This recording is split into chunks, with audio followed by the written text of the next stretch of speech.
Hi there. Welcome to Stories Shorten the Road.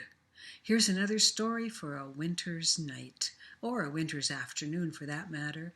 Winter is the best time for telling stories, and even in olden days, that's when stories usually were told.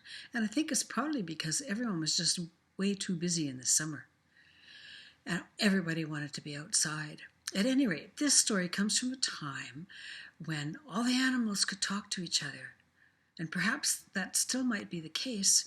Maybe it's we humans now who no longer can talk to the animals and understand them. At any rate, in the story, it was a time of a great drought, and all the animals were starving. Even clever Fox was having trouble finding enough food to eat. So, one day, Fox hatched a plan. He made a cage out of prairie willow, and he had a pail and a broom, and he took all of these out to where a spot on the prairie where he had seen prairie chickens gathering. And he filled the pail with water, of course, before he went. Well, when he got there, he set them all down and he began to sing in his high, clear, sweet fox voice.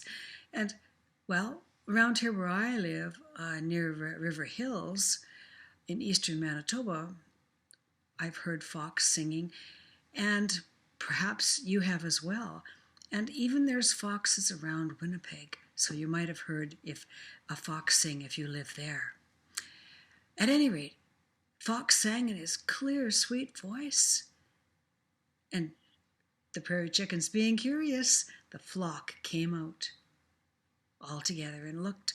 Who is singing so beautifully? Fox! You! Who would have thought? Well, said Fox, we're all so hungry that I thought I would entertain a little bit, and perhaps I would sing and you could dance, and we'd all forget how hungry we were just for a little while. Oh, Fox, how kind, how unlike you to even care about anybody but yourself. And Fox started to sing. But the prairie chickens didn't start dancing right away because they saw the broom. What's the broom for? Oh, that's to brush off all the dust off your lovely feathers after you've been dancing for a while. Now, come on, get dancing. And Fox sang and sang. And they danced for a while, and then they saw the pail of water. Well, what's the pail of water for? Oh, that's refreshment for you. You're going to get hot and thirsty dancing, and I have water here to refresh you. Oh, Fox, how considerate. We're so surprised. And they danced, but then they saw the cage. Well, what's that? They asked Fox. Oh, it's a shelter. I've made it especially for you because I have a feeling it just might rain today. I think I've seen what looks like thunder clouds way over in the distance moving in, and that way your lovely feathers won't get wet. Oh, Fox, you're so considerate. You've thought of everything. Now we can just dance. And they did. Fox sang and they danced with abandonment. And while Fox was singing, Fox was able to dip the broom in the pail of water and sprinkle it all over the dancing prairie chickens, and then called out, "Oh, quick! The rain has come! Quick, get into the shelter I prepared for you, and so your lovely feathers won't get wet." And half of those prairie chickens ran into the cage, and Fox locked it. And then he headed home to his den with a cage full of prairie chickens, food for months.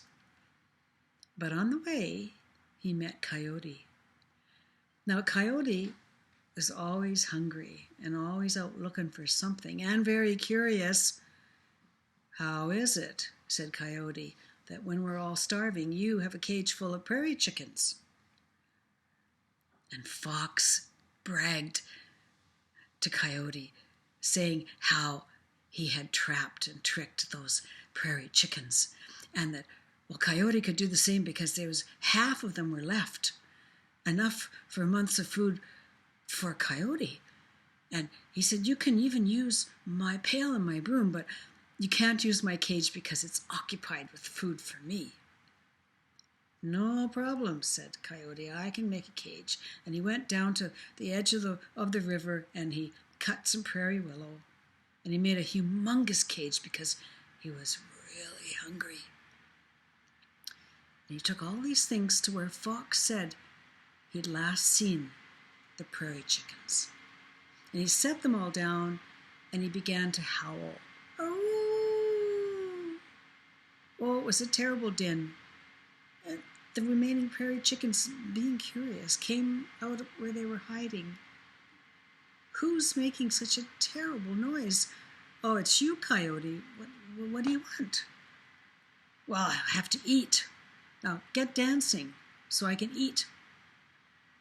Oh, dancing? Well, what about the pail and the broom? Ah, isn't it obvious?